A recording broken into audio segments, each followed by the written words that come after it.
Mesdames, Messieurs, bonsoir. C'est un plaisir de vous retrouver à ce rendez-vous de l'information. Voici le sommaire de cette édition.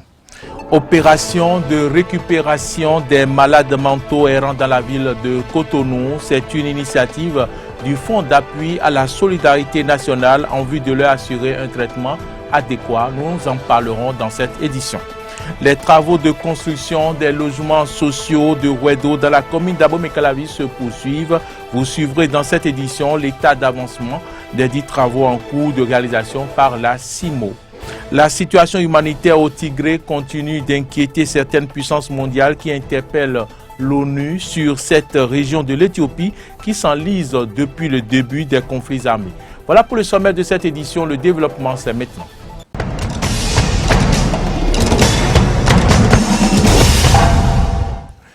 Merci de votre fidélité et bienvenue dans cette édition. Je vous l'annonçais en titre, démarrage effectif ce mardi 29 juin de l'opération de prise en charge des malades mentaux errants dans les rues de Cotonou, conduite par le directeur général du Fonds d'appui à la solidarité nationale. Elle consiste à convoyer les personnes souffrant de maladies mentales vers les centres psychiatriques pour leur suivi. Et suivez les moments forts de cette opération dans ce compte rendu de Carnot François Roumbédé-Rintor et de Fiacre Voitan. Initiée par le ministère des Affaires sociales et de la microfinance, la troisième phase de l'opération de prise en charge des malades mentaux errants dans la rue de Cotonou a démarré ce mardi 29 juin 2021. Elle consiste à retirer des rues des personnes qui souffrent des troubles mentaux, à les convoyer vers les centres psychiatriques et à suivre rigoureusement le traitement afin qu'ils retrouvent leur dignité, nous dira Alain Ronla, préfet du littoral.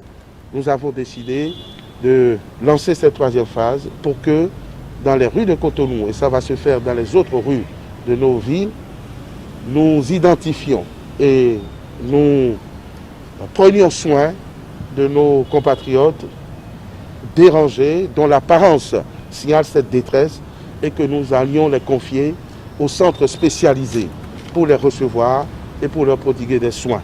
Conduite par Alphonse Sogadji, directeur général du Fonds d'appui à la solidarité nationale, cette phase se veut être celle de généralisation car là où personne ne veut être responsable, l'État lui prend ses responsabilités. Nous avons pour cette année, c'est une phase, je pourrais dire, de généralisation parce que le phénomène n'est pas uniquement dans les villes que je viens de citer, c'est presque dans tout le pays. C'est des âmes qui sont abandonnées par la famille, par la communauté tout entière. Et comme vous le savez, là où personne n'est responsable, c'est l'État qui prend sa responsabilité. Donc le gouvernement du président Patrice Talon a pris donc la responsabilité de restaurer la dignité humaine à ces âmes oubliées, ces âmes perdues. Parce que c'est des hommes et des femmes comme vous et nous. Et lorsque certains ont été traités, ils ont retrouvé leur dignité et ont pu s'insérer dans leur milieu familial, dans leur milieu professionnel. Les résultats ont été vraiment spectaculaires, extraordinaires. L'équipe composée des éléments de la police républicaine, de ceux de la police municipale et des sapeurs-pompiers a pu récupérer ce mardi 29 juin une vingtaine de malades mentaux. A souligné que l'objectif visé par cette opération est de récupérer au moins 300 malades mentaux sur l'ensemble du territoire national. Vous le savez, le gouvernement béninois a initié un programme de construction de 20 000 logements sociaux et économiques au Bénin. 10 849 logements sociaux sont actuellement en cours de construction à Wedo, dans la commune d'Abomey-Calavi. Découvrons à travers ce reportage l'état d'avancement des travaux en cours de réalisation par la société immobilière de l'aménagement urbain CIMO. Suivez. Situé dans la commune d'Abomey-Calavi, Wedo accueille le programme de construction de logements sociaux et économiques au Bénin. Quel est l'état d'avancement des travaux? Yves Zounon, ingénieur projet CIMO, nous en parle. Ici à Wedo, nous avons la construction de 10 849 logements sociaux et qui sont essentiellement constitués des bâtiments de type F4, c'est-à-dire un salon, 3 chambres, équipés de douches, de cuisine et autres. Nous avons déjà eu à réaliser tout ce qui est travaux de viabilisation. c'est-à-dire les travaux d'amener d'électricité, d'eau, de fibres optiques. Aujourd'hui, nous sommes à un taux d'exécution des travaux de 17% et nous comptons finir la réalisation des travaux pour la première phase d'ici février 2022. Essentiellement, nous avons les travaux de gros œuvres, des logements qui sont en cours, les logements témoins ont été ciblés et sont en cours de finition. Hicham Bachiri, chef chantier Wedo, nous parle ici des méthodes retenues pour construire les premières tranches de ce projet. C'est des méthodes de béton armé, murs et voiles, avec une méthode de coffrage tunnel qui consiste à réaliser les voiles et les dalles, l'ensemble des murs et les dalles, l'ensemble en 6 journées. Dans la même journée, on essaye de réaliser l'ensemble de l'appartement. La même chose aussi pour les logements individuels, c'est que l'ensemble des murs de logement sont réalisés dans une seule opération, bétonnage, ferraillage et incorporation de toutes les lots secondaires à l'intérieur dans la même journée. Et c'est une méthode qui nous permet de réaliser le nombre d'appartements qu'on veut, c'est-à-dire là où aujourd'hui on est à 9, puis on peut monter à 13, 14, à 19. Tout dépend du planning et des lots. Parce que là aujourd'hui on est sur les 3035 logements, sur les 10 800 qui sont attribués. Les autres ne sont pas encore attribués. Pour les 3035 logements, on est là à peu près réalisé déjà 28%, c'est-à-dire de ces bâtiments, c'est-à-dire en gros œuvre, et que c'est la finition n'a pas encore commencé, mais il va suivre, avec un rythme de 15 logements au jour. Wedo, la cité nouvelle, changera de visage après ces travaux, nous dira l'ingénieur projet Simo. Au-delà des logements qui sont construits ici, il y a des équipements sociaux communautaires qui sont prévus. Je veux parler des supermarchés, je veux parler des églises, des mosquées, des écoles publiques et primaires et secondaires. Et nous avons aussi tout un espace paysager qui est aménagé. C'est-à-dire, je veux dire, il y aura des bancs publics, il y aura de la verdure, beaucoup de verdure. En tout cas, tout ce qu'il faut pour faire vivre une ville moderne. Ainsi, au terme des travaux, une ville moderne verra le jour au cœur de la commune d'Abomey-Calavi pour la satisfaction des populations. Depuis l'avènement du gouvernement de la rupture, le Bénin fait des prouesses sur les marchés des titres sous-régionaux et internationaux. Dès lors, le pays arrive à avoir des financements quand il exprime le besoin. Qu'est-ce qui explique de telles avancées? Carnot François Ngbede-Rinto a posé la question à l'économiste Stéphane Tora. Et à chaque fois que le Bénin postule, demande des soutiens financiers sur les marchés des titres, le Bénin recueille au-delà de ce qu'il a demandé. Ce qui prouve que le Bénin a une garantie que les gens approuvent, ce qui rassure de la bonne santé de l'économie béninoise. Qu'est-ce qui fait qu'à chaque fois que le Bénin se présente sur le marché financier, il recueille au-delà de sa demande. On va partir du rebasage. Lorsque le Bénin a proposé et a soumis au niveau du Fonds monétaire international la nouvelle base sur laquelle il faut voir les performances, mais cette rebasage est passé. Et c'est une prouesse puisque aucune nation n'a proposé une telle réforme. Déjà, ça fait un. Secondo, lorsque cette performance est réalisée par le Bénin, ça l'a propulsé de pays pauvres au rang de pays à revenus intermédiaires. Une prouesse que nous n'avons jamais eu jusque-là. Et ce n'est pas fini. Lorsque vous voulez, le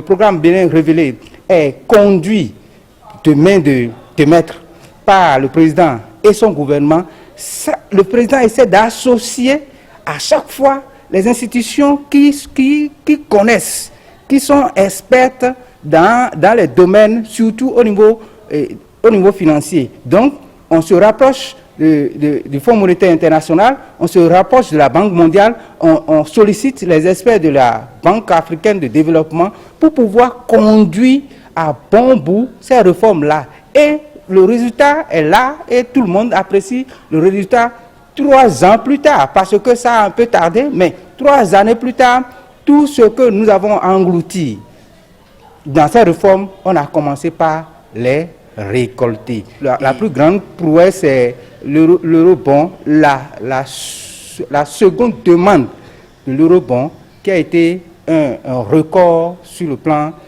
africain parce qu'aucun pays africain n'a été dans ce eurobond-là. Le Bénin a réalisé l'eurobond pour pouvoir continuer de financer ces infrastructures, continuer de financer la construction des routes. Donc, la prouesse du Bénin, c'est d'abord les réformes mises en place et conduites de main de chef par le président et l'ensemble de son gouvernement.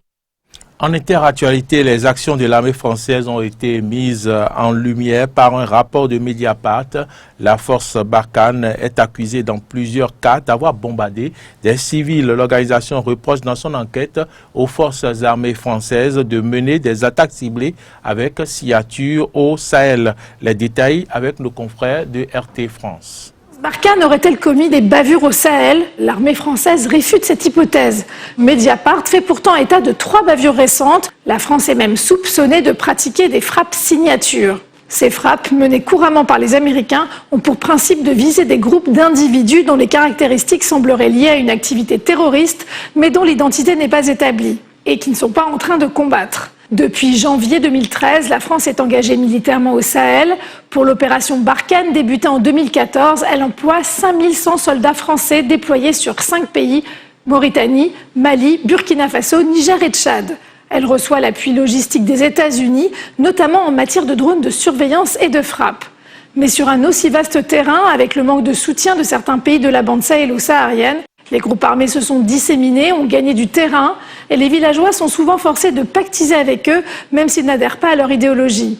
Dans ce contexte, les forces spéciales françaises opèrent avec le plus grand soin pour identifier les djihadistes et ne pas faire de dommages collatéraux. L'américanisation du conflit, la déshumanisation des frappes peut conduire à des bavures. Le cas le plus emblématique est la frappe française sur le village de Bounti au Mali le 3 janvier dernier. L'armée dit avoir touché un rassemblement de djihadistes. Problème, quelques jours plus tard, des civils se plaignent que le rassemblement résultait en fait de la célébration d'un mariage. L'armée a aussitôt nié qu'il s'agissait d'une telle célébration. Aucun dommage collatéral, aucun élément constitutif d'un rassemblement festif ou d'un mariage n'a été observé. La mission des Nations Unies au Mali, la MINUSMA, a alors enquêté, mené 200 entretiens, s'est rendue sur le site de la frappe, a analysé des images. Pour elle, il s'agissait bien d'un mariage. Les frappes auraient tué, certes, 3 djihadistes d'une katiba, mais surtout 19 innocents. Et elle recommande d'examiner de manière approfondie les processus de mise en œuvre des précautions lors de la préparation d'une frappe, ainsi que des critères utilisés pour déterminer la nature militaire de l'objectif. Réponse de l'armée, une mise en doute du rapport de l'ONU. On retrouve les mêmes conclusions de la part du site d'information de New Humanitarian et du journal allemand Der Spiegel, qui ont enquêté sur le bilan civil de la guerre anti-djihadiste de la France au Mali. Après Bounti, 6 jeunes auraient péri dans des frappes françaises le 25 mars dernier. Selon des élus locaux contactés par Mediapart, 6 jeunes de 16 à 20 ans non djihadistes étaient juste partis chasser le lapin. The New Humanitarian affirme que 50 civils ont probablement été tués par les forces françaises depuis 2013, alors que l'armée française n'en concède que 7. Ce bilan fâcheux interroge sur la capacité des Français à utiliser les drones sans dommages collatéraux. Emmanuel Macron, confronté à l'enlisement, au manque d'investissement des dirigeants locaux et au coup d'État au Mali, a annoncé mettre fin à l'opération Barkhane. La fin de l'opération Barkhane en tant qu'opération extérieure pour permettre une opération d'appui, de soutien et de coopération aux armées des pays de la région qui le souhaitent et de la mise en œuvre d'une opération militaire et d'une alliance internationale associant les États de la région et tous nos partenaires strictement concentrés sur la lutte contre le terrorisme.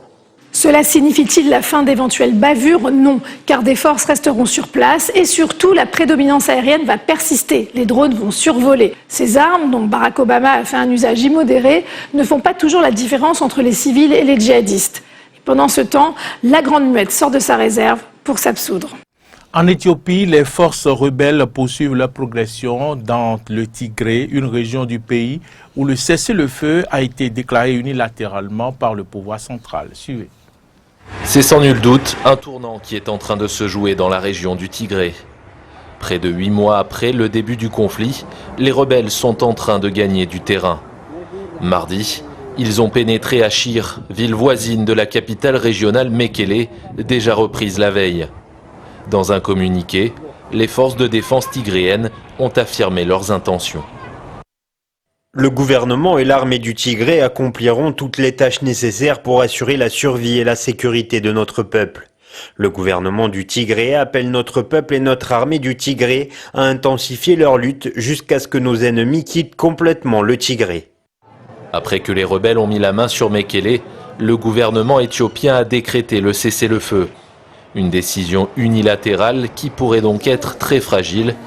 Mardi, Washington a accueilli l'annonce de cette trêve avec une certaine prudence. Pour les États-Unis, ce cessez-le-feu pourrait être une étape positive, à condition qu'elle soit immédiatement suivie d'effets sur le terrain, en particulier par l'armée érythréenne. Les forces de défense érythréennes sont toujours dans le Tigré. Nous avons vu des signes de mouvement, mais nous ne savons pas encore si elles se retirent. Elles ont commis des atrocités horribles pendant leur séjour là-bas, cela est clair. Nous demandons au gouvernement érythréen d'obtempérer immédiatement. Les États-Unis, la France et l'Irlande appellent à une réunion d'urgence du Conseil de sécurité de l'ONU sur la question tigréenne. Les Nations Unies qui s'inquiètent de l'aggravation d'une situation humanitaire déjà terrible, conséquence de ce conflit armé. D'après l'ONU, au moins 350 000 personnes souffrent de famine au Tigré. Les Européens qui vivent en Grande-Bretagne ont jusqu'à ce soir pour faire leur demande de statut résident s'ils souhaitent rester dans le pays. C'est ce qui va garantir la continuité de leurs droits en matière de travail. Londres exclut la possibilité d'un report de l'échéance, mais pourrait faire preuve de flexibilité. Il leur reste jusqu'à ce soir minuit pour déposer leur demande de permis de résidence. Les ressortissants européens qui vivent au Royaume-Uni perdront leur droit de séjour s'ils ne font pas le nécessaire avant l'heure fatidique. Ils n'auront plus le droit de travailler dans le territoire, ni d'y louer un logement ou de bénéficier du système de santé. Dans la capitale britannique, il y a notamment des associations qui proposent leur aide aux candidats de dernière minute pour compléter et remplir leur dossier. Alors que le temps presse, certains peinent à réunir les documents nécessaires. Cela fait 26 ans que je suis ici. Je pense que cela devrait signifier quelque chose, non? Je n'ai pas besoin de présenter un dossier pour le prouver. Dans mon cœur, je suis britannique. C'est juste que, sur le papier, je suis française. Mais cela fait 26 ans que je suis ici, plus de la moitié de ma vie. Donc non, je n'ai pas du tout aimé ça. Beaucoup de gens essaient de rassembler tous ces documents, toutes les preuves afin de pouvoir rester ici, en Angleterre. Mais je pense que tout le monde ne peut pas forcément y arriver. Mais ce n'est pas de leur faute. C'est parce que, comme je vous l'ai dit, c'est compliqué. J'ai dit par exemple aujourd'hui à mes amis que si je ne peux pas faire passer mon dossier et si je ne peux pas résoudre ce problème, je dois commencer à penser à m'acheter un billet d'avion pour retourner en Espagne ou ailleurs dans le monde. La date butoir du 1er juillet ne sera pas repoussée d'après les autorités britanniques, alors que le gouvernement français vient d'accorder un délai supplémentaire de 3 mois aux Britanniques installés dans l'Hexagone. Les demandes de permis de séjour au Royaume-Uni se multiplient ces derniers jours. Au total, 5,6 millions de dossiers ont été déposés et 350 000 d'entre eux n'ont pas reçu de réponse. 97% d'entre elles ont été acceptées et seulement 1% refusées. Dans cette course contre la montre, les médias britanniques remarquent une saturation dans la liste d'attente due à un nombre de demandes trop importantes ces dernières heures. Il y a beaucoup de dossiers complexes que l'on essaie de faire passer et qui sont entravés par le fait que les gens ne parviennent pas à obtenir de l'aide. Les organisations mises en place pour aider les gens sont également débordées. Le système est à un point de rupture. Il y aura beaucoup de personnes vulnérables dans des situations complexes qui ne trouveront pas qui contacter parce qu'elles n'auront pas vu les alertes de dernière minute sur les réseaux sociaux. Quant aux ressortissants de l'UE qui n'auront pas réussi à déposer leurs demandes dans les délais, le gouvernement de Sa Majesté tient à les rassurer. Le ministre britannique de l'immigration, Kevin Forster, assure que ces personnes ne verraient pas leurs droits sociaux disparaître du jour au lendemain. Une disposition qui pourrait concerner des dizaines de milliers d'Européens. L'Espagne a adopté mardi la loi trans. C'est une première en Europe. Elle permet à tous les adolescents de 16 ans et plus de changer de sexe et de nom. Suivez. C'est un jour historique, a déclaré Irene Montero, la ministre espagnole de l'égalité. Toujours selon ses propres mots, le pays avant-gardiste en Europe. Le gouvernement espagnol a approuvé la loi trans, comme elle est appelée ici en Espagne. Elle permet de changer de genre et de nom dès l'âge de 14 ans. La loi permet donc la libre détermination de l'identité de genre. Alors plus précisément, cette loi supprime l'obligation d'effectuer des tests médicaux et psychologiques ainsi qu'une prise d'hormones pour pouvoir changer de genre. L'objectif est que les personnes transgenres puissent choisir librement qui elles sont. Alors en cas de conflit avec des parents, un adolescent pourra même faire appel à un défenseur judiciaire et dès l'âge de 16 ans, le consentement des parents n'est plus nécessaire. Alors la ministre de l'égalité, Irene Montero, a indiqué que face aux agressions subies à toutes les personnes ayant peur pour leur intégrité, l'Espagne souhaite envoyer un message fort. Je vous propose de l'écouter.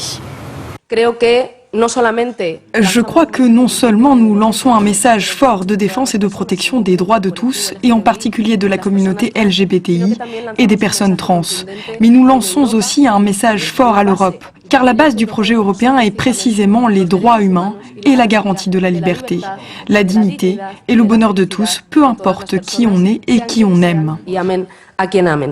Le texte suscite la polémique au sein des mouvements féministes et des conservateurs du Partido Popular. De son côté, l'extrême droite de Vox a déclaré dans un communiqué « Il ne sera pas permis aux enfants d'être endoctrinés ou confus en prétendant qu'ils peuvent choisir leur sexe ou réaliser des opérations ou thérapies hormonales ». Le parti souhaite amener la loi devant le tribunal constitutionnel.